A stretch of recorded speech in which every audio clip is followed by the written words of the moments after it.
Komárno s'écrit en 2 langues, car cette ville aujourd'hui slovaque était hongroise jusqu'en 1920, année où le traité du Trianon fit perdre à la Hongrie 2/3 de son territoire au profit de ses voisins, notamment la Slovaquie. Ici, les habitants ont la nationalité slovaque, mais des ancêtres hongrois. Je me sens hongrois car mes parents sont hongrois. J'ai été élevé pour devenir hongrois. Je me sens plus hongroise. Les Hongrois de Slovaquie représentent 10% de la population totale, une minorité prétexte à de vives tensions entre les 2 pays. Dernier épisode en date, Budapest permet désormais à toute personne ayant des ascendants hongrois d'obtenir la double nationalité hongroise.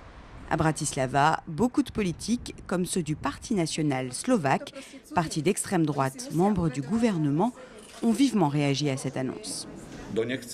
Ceux qui ne veulent pas vivre en Slovaquie, dans des relations amicales avec la majorité de la population, doivent quitter le pays.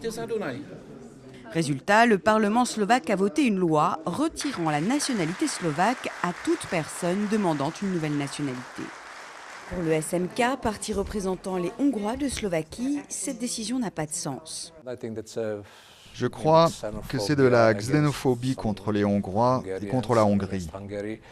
Je ne comprends pas car la Slovaquie et la Hongrie font partie du même groupe de pays à l'OTAN et dans l'Union européenne.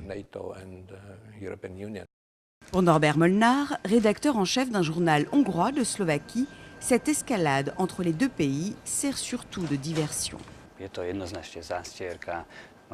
Il y a des problèmes économiques en Hongrie et des élections en Slovaquie.